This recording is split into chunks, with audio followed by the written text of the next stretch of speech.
As a Cajun and as a chef, I truly live to eat. I always look at the world with culinary value. What have you got to offer me to eat, and how can I use it? I'm Isaac Toups. I'm a Cajun chef from New Orleans, Louisiana. My family's always been passionate about our Cajun heritage, up until the Acadians, where we knew very little about.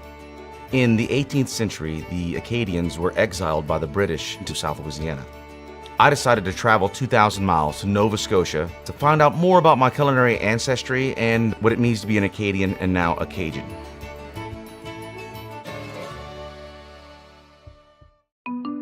So I met with Chef Alain Bossé, the Kilted Chef, an Acadian ambassador to Nova Scotia. Let's get to it. Let's get to it. I want an adventure, man.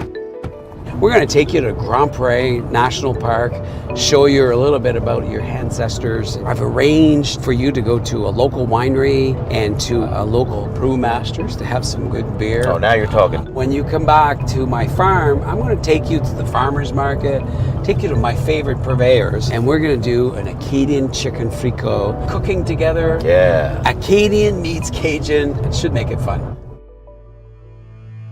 We began our trip at Grand Pré, a powerful national monument to Acadian history. So all around us here, this is where the Acadian village of Grand Pré was. This is where the Acadians lived and worked. After the deportation, a lot of Acadians migrated down to Louisiana, and Acadian became Cajun, became Cajun. We have some plaques in the church that list all the Acadian family names from not just Grand Pré, but all over Acadia. My mother told me that the Saunier name is an ancient relative of ours. So we checked with the genealogist, and Saunier was actually in prison. And you'd see his name. I had only heard my ancestral Acadian names in my mother's stories.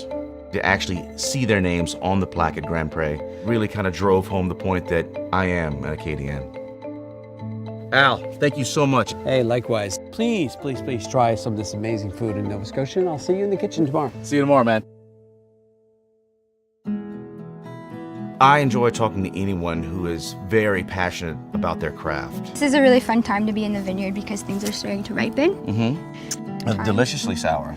I love the tartness. It's almost like citrus. This is our Ancien Chardonnay from 2016. You'll see on the label we have a red-tailed hawk, and in his talons, an ancient Acadian farming tool. This is a bit of a tribute to those who cared for the land before us. A divine wine. Absolutely fantastic. They use blueberries and vegetables that they grow. Like the Cajuns, the Acadians use whatever you had around them. Cheers.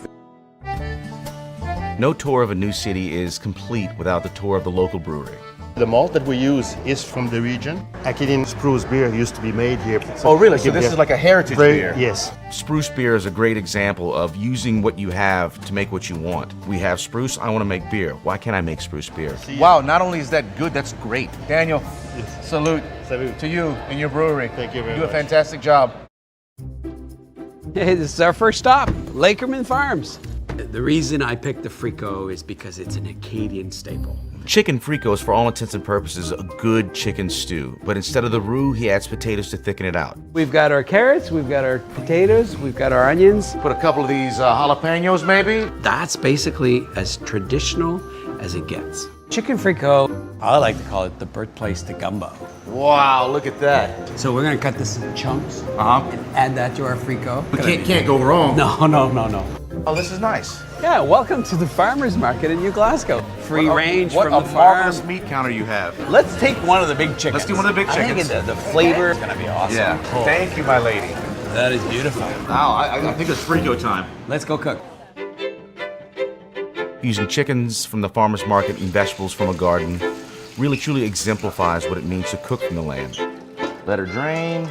Coming in, chef. Got her. Fricot meets gumbo. It's all about using what's around you. Wow, that's gonna be amazing. Let's get all these juices in there too. That's the good stuff.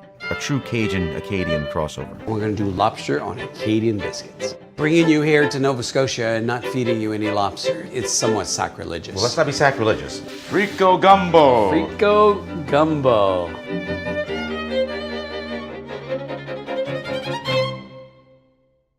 Thank you so much, Al. Pleasure cooking with you here in Nova Scotia. This is gonna be awesome. Chef Al welcomed me into his house with open arms. I don't know if he knows that, but that's a very Cajun thing to do. Every time I go to Louisiana, I feel like I'm visiting cousins and uncles and aunts. There's no other way to be. Honestly, the Cajuns are open-minded people. This is really, really a treat. To you, to the Acadians and the Cajuns. Ça c'est bon? Laissez le bon temps rouler. It's amazing to finally find out where my family's history began. It gives me something to take back and go, maybe I should look closer to where I am, using dishes that come from my history and heritage, and to truly explore what it means to be Cajun and what it meant to be Acadian.